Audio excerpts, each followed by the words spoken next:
नमस्कार दोस्तों, आपका स्वागत है एसएनडी सोशियोलॉजी क्लासेस पर। मैं आशा करता हूं कि आप लोगों की तैयारी अच्छी चल रही होगी, क्योंकि अब धीरे धीरे पेपर होने शुरू होंगे। जैसे सबसे पहला पेपर यूपी पीजीटी का ही होगा, और जो अक्टूबर 15 और 16 को रखा गया है। अब उसमें तैयारी आप लोग करते रहिए, और मैं पीवाईक्यू जो पीजीटी का प्रीवियस ईयर हुआ है उसे मैं करा रहा हूँ। 2021 का प्रश्न पत्र हम लोग देख चुके हैं, अब 2016 का प्रश्न पत्र देखेंगे। और इससे पहले उत्तर प्रदेश माध्यमिक शिक्षा सेवा चयन बोर्ड इसे कराता था प्रयागराज, लेकिन अब उसका नाम बदलकर शिक्षा सेवा चयन आयोग उत्तर प्रदेश प्रयागराज रख दिया गया है। जो जो अब जो 2022 की भर्ती थी उसे 2025 अक्टूबर में नया आयोग करवाएगा।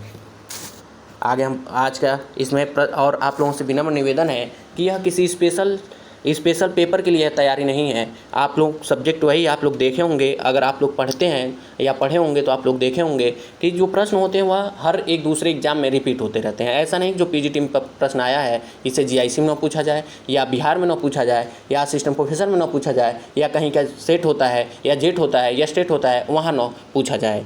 हर जगह यह प्रश्न पूछा जाता है। तो इसलिए इस पेपर को 2016 का आप पीजीटी का प्रश्न पत्र मान के मत पढ़िए, इसे एक विषय के रूप में लीजिए और समग्र तैयारी करते चलिए। आज का पहला प्रश्न है, हम लोग अब देखते हैं आप लोगों से। लेकिन एक और निवेदन है मेरा कि आप लोग जो भी क्लास को देख रहा हो इसे सब्सक्राइब करें, शेयर करें, और जो भी त्रुटियाँ हों कमेंट के माध्यम से मुझे ज़रूर बताएँ। आज का पहला प्रश्न है, 2016 का प्रश्न है पहला। किसने कहा कि पूंजी स्वयं में कोई बुराई नहीं है? बुराई तो उसका दुरुपयोग है। पूंजी की किसी न किसी रूप में आवश्यकता हमेशा रहेगी। ऑप्शन ए है मार्क्स, ऑप्शन बी है टी बेवलिन, ऑप्शन सी है महात्मा गांधी, ऑप्शन डी है उपयुक्त में से कोई नहीं। तो इसमें ऑप्शन सी सही है, महात्मा गांधी। महात्मा गांधी ने कहा कि पूंजी स्वयं में कोई बुराई नहीं है, बुराई तो उसका दुरुपयोग है। पूंजी की किसी न किसी रूप में आवश्यकता हमेशा रहेगी। इन्होंने संरक्षता का सिद्धांत दिया था। अगला प्रश्न देखते हैं। बोटोमोर के अनुसार निम्नलिखित कारकों में से कौन सा कारक सामाजिक परिवर्तन के लिए उत्तरदायी है? ऑप्शन ए है पाश्चात्य विज्ञान एवं प्रौद्योगिकी, ऑप्शन बी है सामाजिक नियोजन, ऑप्शन सी है उपयुक्त दोनों, और ऑप्शन डी है उपयुक्त में से कोई नहीं। तो इसमें ऑप्शन सी सही है, उपयुक्त में दोनों। उपयुक्त में दोनों। अब देख लेते हैं। बोटोमोर के अनुसार सामाजिक परिवर्तन के लिए उत्तरदायी कारक है पाश्चात्य विज्ञान एवं प्रौद्योगिकी, और दूसरा है सामाजिक नियोजन। यह दोनों सामाजिक परिवर्तन के लिए महत्वपूर्ण है। अगला हम प्रश्न देखते हैं। प्रश्न है, निम्न में कौन सा समुदाय का तत्व नहीं है? ऑप्शन है भूभाग, ऑप्शन सी है हम की भावना, ऑप्शन सी है सांस्कृतिक वैविध्य, और ऑप्शन डी है आत्मनिर्भरता। तो इसमें ऑप्शन सी सही है, सांस्कृतिक वैविध्य। सांस्कृतिक वैविध्य समुदाय का तत्व नहीं है। सांस्कृतिक समानता अगर होता तो वह समुदाय का तत्व है। समुदाय में भूभाग पाया जाता है, हम की भावना होती है, आत्मनिर्भरता होता है, अनिवार्य सदस्यता होती है। इस तरह के जो भी विशेषताएं हैं वह समुदाय की हैं। आगे हम प्रश्न देखते हैं। निम्न में कौन प्राथमिक संबंधी नहीं है? ऑप्शन ए है माता, ऑप्शन बी है पिता, ऑप्शन सी है चाचा, ऑप्शन डी है भाई। तो इसमें ऑप्शन सी चाचा। अभी यह प्रश्न 2021 के प्रश्न पत्र में भी पूछा गया था। चाचा द्वितीयक संबंधी होता है, न कि प्राथमिक संबंधी। प्राथमिक संबंधी में माता पिता भाई बहन को रख सकते हैं। पत्नी भी इसमें आएगी, लेकिन पत्नी रक्त संबंधी नहीं है, विवाह संबंधी होती है। जो प्राथमिक संबंधी, द्वितीयक संबंधी और तृतीयक संबंधी का जो विभाजन था नातेदारी का, इसका विभाजन जीपी मर्डॉक द्वारा किया गया था। प्राथमिक संबंधी 8 प्रकार के होते हैं, द्वितीयक संबंधी 33 प्रकार के होते हैं, और तृतीयक संबंधी 151 प्रकार के होते हैं। यह दो प्रश्न इसमें पूछा था 2021 में कि द्वितीयक नातेदारी और तृतीयक नातेदारी में ये अलग अलग आया था कि द्वितीयक नातेदारी में कितने प्रकार के संबंधी होते हैं, और एक प्रश्न फिर बाद में आया था कि तृतीयक नातेदारी में मर्डॉक ने तृतीयक नातेदारी में कितने प्रकार के संबंधी बताए थे? तो 151 प्रकार के संबंधी बताए थे। अगला प्रश्न है, श्वेतवसन अपराध की अवधारणा किसने प्रस्तुत की? ऑप्शन ए है सी लोम्ब्रोसो, ऑप्शन बी है सदरलैंड, ऑप्शन सी है जेम्स सार्ट, और ऑप्शन डी है HM गोडार्ड। तो इसमें ऑप्शन बी सही है, सदरलैंड। श्वेतवसन अपराध की अवधारणा सदरलैंड ने अपनी पुस्तक प्रिंसिपल ऑफ क्रिमिनोलॉजी में दिया। एक ऐसा अपराध जो व्यवसाय के क्रियाकलापों के दौरान समाज में उच्च परिस्थिति एवं प्रतिष्ठा प्राप्त व्यक्तियों द्वारा किया जाता है, उसे सफ़ेदपोश अपराध कहते हैं। इसमें वे ही अपराध आते हैं जिनकी उत्पत्ति किसी व्यक्ति की सामाजिक प्रतिष्ठा, विशेषतः उसके व्यवसाय के कारण होती है। जो सदरलैंड है, उन्होंने जब अमेरिका के मांस उद्योग का अध्ययन किया था, उसी अध्ययन में इन्होंने श्वेतोषण अपराध की अवधारणा दी थी। एवं जो अपराध है, इसको आधुनिक अपराधशास्त्र का जनक लोम्ब्रोसो को माना जाता है। सीजर लोम्ब्रोसो को आधुनिक अपराधशास्त्र का जनक माना जाता है। एवं लोम्ब्रोसो ने कहा था कि अपराधी जन्मजात होते हैं। इसका विरोध करते हुए सदरलैंड ने कहा कि अपराधी बनाए जाते हैं। और जो गोडार्ड हैं, इन्होंने बाल अपराध को कहा था कि बाल अपराध मानसिक दुर्बलता का कारण है। अगला हम प्रश्न देखते हैं। अगला प्रश्न है, अधिकारी तंत्र से किन मूल्यों का ह्रास होता है? ऑप्शन ए है आधुनिक मूल्यों का, ऑप्शन बी है सामाजिक मूल्यों का, ऑप्शन सी है राजनीतिक मूल्यों का और ऑप्शन डी है परंपरागत मूल्यों का। तो इसमें ऑप्शन डी सही है, परंपरागत मूल्यों का। अधिकारी तंत्र से परंपरागत मूल्यों का ह्रास होता है। अधिकारी तंत्र की अवधारणा या नौकरशाही की अवधारणा सबसे पहले अवधारणा के रूप में वेबर ने दिया, लेकिन नौकरशाही शब्द को सर्वप्रथम डी गोर्ने ने दिया था। आगे हम प्रश्न देखते हैं। निम्न में से कौन सी एक असहयोगी सामाजिक प्रक्रिया है? ऑप्शन ए है आधुनिकीकरण, ऑप्शन बी है सहयोग, ऑप्शन सी है प्रतिस्पर्धा, ऑप्शन डी है सात्मीकरण। तो इसमें ऑप्शन सी सही है, प्रतिस्पर्धा। प्रतिस्पर्धा एक असहयोगी सामाजिक प्रक्रिया है, जबकि आधुनिकीकरण, सहयोग एवं सात्मीकरण एक सहयोग की भावना पर आधारित होती है एवं यह सहयोगी प्रक्रिया सामाजिक प्रक्रिया है। प्रतिस्पर्धा,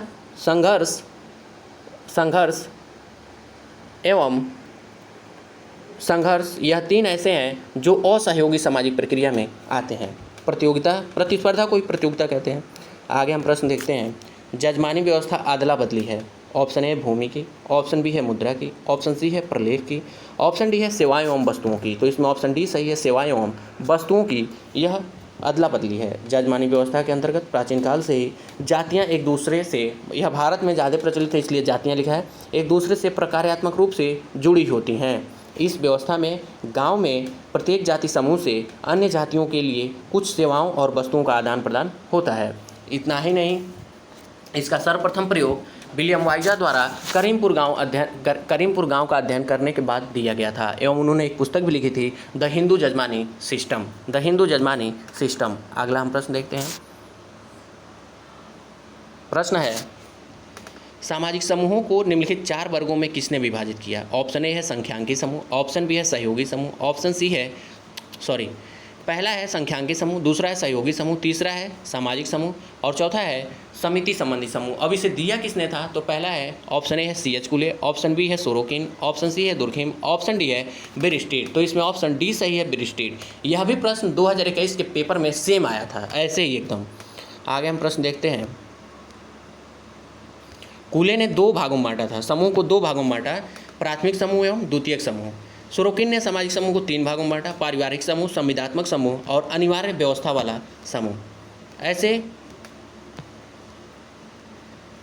आगे हम देखते हैं। अगला प्रश्न है, विवाह बीमार आत्माओं के लिए एक अस्पताल है, ऐसा कथन किसने कहा? ऑप्शन ए है लूथर, ऑप्शन बी है बिरस्टेड, ऑप्शन सी है प्रभु, ऑप्शन डी है कुले। तो इसमें ऑप्शन ए सही है, लूथर। लूथर ने विवाह को बीमार आत्माओं के लिए एक अस्पताल कहा था। आगे हम प्रश्न देखते हैं। निम्न में से कौन संघर्ष की विशेषता नहीं है? ऑप्शन ए है निरंतरता, ऑप्शन बी है प्रत्यक्ष वैयक्तिक संपर्क, ऑप्शन सी है सामाजिक मूल्यों का हनन और ऑप्शन डी है अस्थिरता। तो इसमें ऑप्शन ए सही है, निरंतरता। संघर्ष में कभी भी निरंतरता नहीं पाई जाती है। संघर्ष की विशेषताएं निम्न है, प्रत्यक्ष वैयक्तिक संपर्क होता है, अस्थिरता होता है, सामाजिक मूल्यों का हनन होता है और सांस्कृतिक ह्रास भी इसमें होता है। अगला हम प्रश्न देखते हैं। निम्न में कौन तृतीयक संबंधी है? ऑप्शन ए है मामा, ऑप्शन बी है साले की पत्नी, ऑप्शन बी है भाई का पुत्र और ऑप्शन डी है पिता।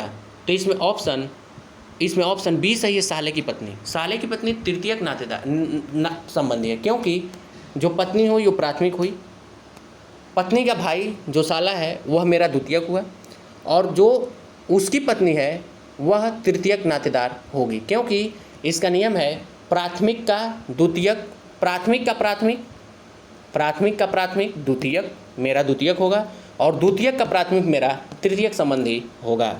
इस अवधारणा को जीपी मर्डॉक द्वारा दिया गया था। इन्होंने नातेदारी को 3 श्रेणियों में बांटा। प्राथमिक नातेदारी में 8 प्रकार के नातेदारी संबंधी होते हैं, द्वितीयक नातेदारी में 33 प्रकार के संबंधी पाए जाते हैं, और तृतीयक नातेदारी में 151 प्रकार के संबंधी पाए जाते हैं। यह जीपी मर्डॉक ने कहा था। आगे हम प्रश्न देखते हैं। प्रश्न है 2011 की जनगणना के आधार पर वह कौन सा राज्य है जहां जनसंख्या कम हुई है? ऑप्शन ए है अरुणाचल, ऑप्शन बी है नागालैंड, ऑप्शन सी है हिमाचल, और ऑप्शन डी है गोवा। तो इसमें ऑप्शन बी सही है, नागालैंड। अभी भी 2011 की जनगणना चल रही है, इसलिए आप लोग जब पेपर देने जाएं तो 2011 की जनगणना को पढ़ लें, क्योंकि 1 से 2 प्रश्न जरूर आएंगे, क्योंकि 2011 के बाद अभी भारत में जनगणना हुई नहीं है, इसलिए अभी भी जो 2011 की जनगणना है उसी डाटा को आयोग या बोर्ड प्रयोग कर रहे हैं, और उसी से प्रश्न अभी भी पूछे जा रहे हैं। अगला प्रश्न है संस्कृतिकरण की अवधारणा घनिष्ठ रूप से संबंधित है।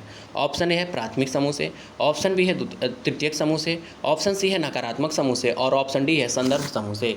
तो इसमें ऑप्शन डी सही है, संदर्भ समूह से।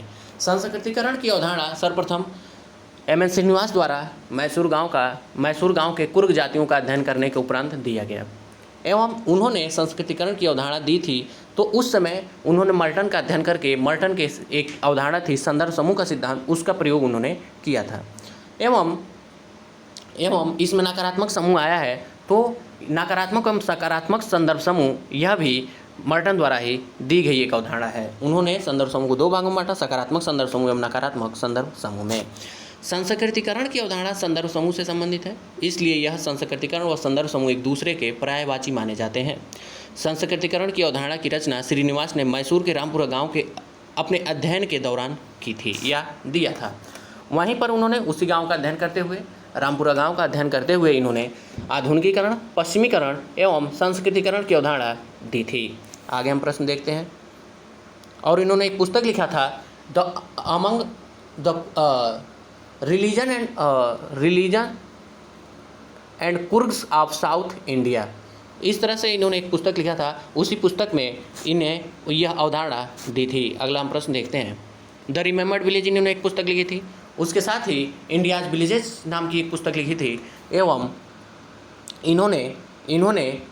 इन्होंने प्रभु जाति की अवधारणा दी थी, जिसकी आलोचना यस्सी दुबे ने की थी। यस्सी दुबे ने कहा कि कोई भी जाति प्रभु नहीं होती है, क्योंकि जाति बिखरी हुई स्थिति में पाई जाती है। उन्होंने इसकी आलोचना करते हुए यस्सी दुबे ने प्रभु व्यक्ति की अवधारणा दी थी। आगे हम देखते हैं। अगला प्रश्न है समाजशास्त्र में सामाजिक तथ्यों के अध्ययन पर किसने बल दिया? ऑप्शन ए है अगस्त काम्ट, ऑप्शन बी है मैक्स वेबर, ऑप्शन सी है कार्ल मार्क्स, ऑप्शन डी है दुर्खिम। तो इसमें ऑप्शन डी सही है, दुर्खिम। यह सेम प्रश्न 2021 के प्रश्न पेपर में भी पूछा गया था।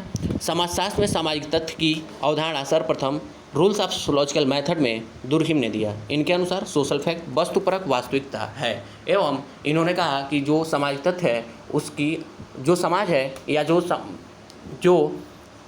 सामाजिक तथ्य है उसका अध्ययन एक सामाजिक वस्तु के रूप में ही की जानी चाहिए। आगे हम प्रश्न देखते हैं। अगला प्रश्न है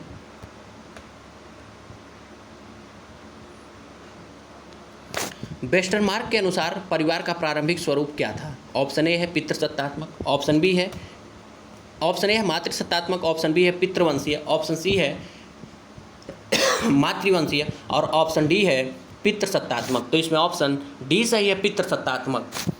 वेस्टरमार्क के अनुसार परिवार का प्रारंभिक स्वरूप पितृसत्तात्मक था। इतना ही नहीं, इन्होंने विवाह के स्वरूप में एक विवाह प्रथा को माना था। इनका समर्थन मैलिनोव्स्की ने किया था एवं मैलिनोव्स्की ने समर्थन में एक कथन कहा था कि प्रारंभिक विवाह का स्वरूप एक विवाह था, है और रहेगा। वह मैलिनोव्स्की का कथन था। वेस्टरमार्क ने एक पुस्तक लिखी थी the history of human marriage 1881 में। इसी पुस्तक में इन्होंने पितृसत्तात्मक सिद्धांत दिया था, परिवार का पितृसत्तात्मक सिद्धांत दिया था, प्रारंभिक स्वरूप। अगला प्रश्न हम देखते हैं, द लाइफ डिवाइन पुस्तक के लेखक का नाम बताइए। ऑप्शन ए है गांधी, ऑप्शन बी है जी.एस. घुरिये, ऑप्शन सी है अरविंद, ऑप्शन डी है आर.के. मुखर्जी। तो इसमें ऑप्शन सी सही है, अरविंद।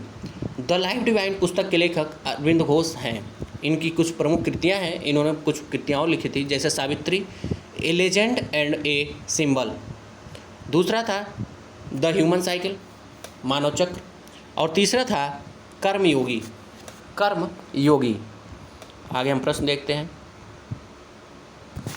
पर्यावरण के मनुष्यकृत भाग को हर्ट्ज़कोविट्ज़ क्या कहते हैं। ऑप्शन ए है विज्ञान, ऑप्शन बी है सभ्यता, ऑप्शन सी है संस्कृति, ऑप्शन डी है प्रौद्योगिकी। तो इसमें ऑप्शन सी सही है, संस्कृति। हर्ट्ज़कोविट्ज़ ने कहा था कि पर्यावरण के मनुष्यकृत भाग को संस्कृति कहते हैं, संस्कृति कहते हैं। आगे हम प्रश्न देखते हैं, भारत में त्रिस्तरीय पंचायती राज व्यवस्था की अनुशंसा किसने की थी। ऑप्शन ए है एल.एम. सिंघवी समिति, ऑप्शन बी है जी.के.वी. राव समिति, ऑप्शन सी है बलवंत राय मेहता समिति, और ऑप्शन डी है अशोक मेहता समिति। तो इसमें ऑप्शन सी सही है, बलवंत राय मेहता समिति।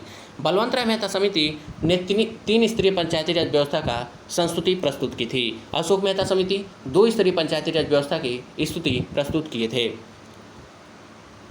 आगे हम अभी देखते हैं, इसमें भारत में त्रिस्तरीय पंचायती राज व्यवस्था की अनुशंसा बलवंत राय मेहता समिति ने की, जिसे लोकतांत्रिक विकेंद्रीकरण कहा जाता है। इसके 3 सीढ़ियाँ या 3 स्तर हैं, ग्राम स्तर, खंड स्तर एवं जिला स्तर। ग्राम स्तर पर प्रधान होता है, खंड स्तर पर ब्लॉक प्रमुख होता है, बीडीसी जो चुनते हैं लोग, और जिला स्तर पर जिलाध्यक्ष या जिला पंचायत सदस्य होता है। आगे हम प्रश्न देखते हैं, निम्नलिखित में से आत्मदर्पण का सिद्धांत किसने प्रतिपादित किया। ऑप्शन ए है मीट, ऑप्शन बी है फ्रायड, ऑप्शन सी है कूले, ऑप्शन डी है ब्लूमर।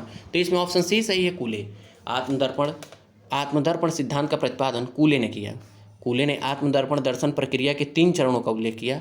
पहला है व्यक्ति यह सोचता है कि दूसरे उसके बारे में क्या सोचते हैं। दूसरा है दूसरों के निर्णय के आधार पर स्वयं अपने बारे में क्या सोचता है। और तीसरा है अपने बारे में सोचकर अपने को कैसा मानता है, अर्थात गर्व अनुभव करता है या गलानी। यह कूले ने कहा था। आगे हम प्रश्न देखते हैं, प्रश्न है निम्नांकित में पाश्चात्यीकरण की अवधारणा किसने दी। ऑप्शन ए है योगेंद्र सिंह, ऑप्शन बी है टी.के. उमन, ऑप्शन सी है एम.एन. श्रीनिवास, ऑप्शन डी है मैकी मेरियट। तो इसमें ऑप्शन सी सही है, एम.एन. श्रीनिवास। पाश्चात्यीकरण एवं संस्कृतिकरण की अवधारणा एम.एन. श्रीनिवास ने दिया था। हम अभी श्रीनिवास के बारे में बहुत देखे हैं। आगे प्रश्न देखते हैं, प्रश्न है एक बंधक एवं बहुबंधक समूहों का परिचय समाजशास्त्री साहित्य में किसने कराया। ऑप्शन ए है दुर्खिम, ऑप्शन बी है कूले, ऑप्शन सी है बिरिस्टिड, ऑप्शन डी है सोरोकिन। तो इसमें ऑप्शन डी सही है, सोरोकिन। सोरोकिन ने एक बंधक और बहुबंधक समूहों का परिचय समाजशास्त्री साहित्य में कराया। जो सोरोकिन है, इन्होंने सांस्कृतिक समाजशास्त्र की अवधारणा दी थी एवं इसी के साथ इन्होंने संस्कृति को 3 भागों में बांटा, आदर्शात्मक, भावात्मक एवं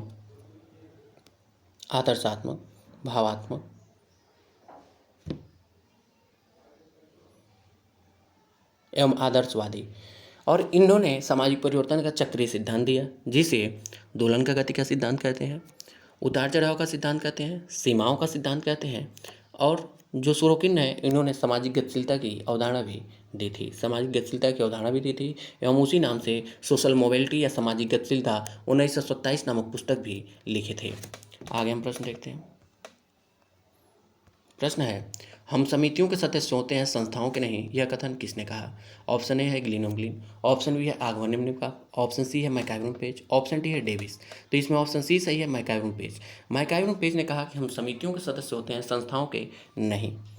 आगे हम प्रश्न देखते हैं, इन्होंने कहा था समाज जहाँ जीव है वहाँ समाज है, इनका यह कथन है। चींटियों में भी इन्होंने समाज को देखा था।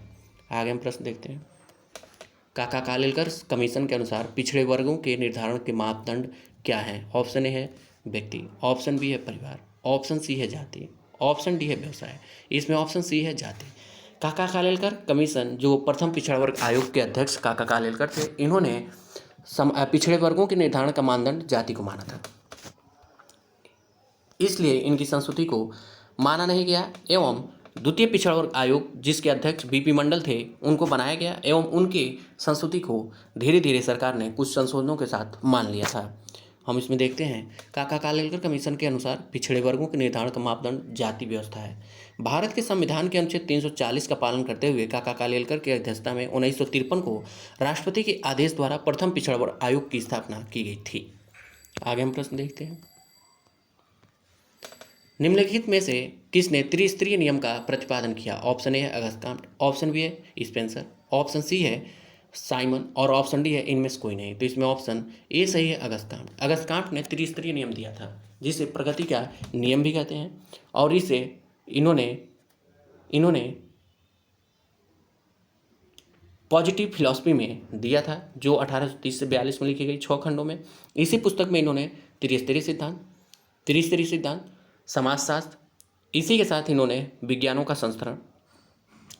संस्करण की अवधारणा दी थी। आगे हम देखते हैं।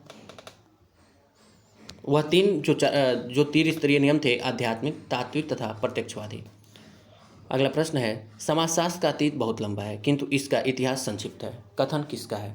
ऑप्शन ए है डेविस, ऑप्शन बी है बिरस्टेट, ऑप्शन सी है दुर्खेम, ऑप्शन डी है मैकइवन पेज। तो इसमें ऑप्शन बी सही है बिरस्टेट ने कहा था कोई भी विज्ञान शून्य से प्रारंभ नहीं हो सकता। इस बात के साथ लागू होती है। इसलिए बिरस्टेट का विचार है कि sociology has a long past only A short history. यह इंग्लिश में लिख दिया है, हिंदी में वही होगा कि समाजशास्त्र का अतीत बहुत लंबा है किंतु इसका इतिहास संक्षिप्त है। यह बिरस्टेट ने कहा था। अगला हम प्रश्न देखते हैं। निम्नलिखित में कौन सी समाजीकरण की एजेंसी नहीं है?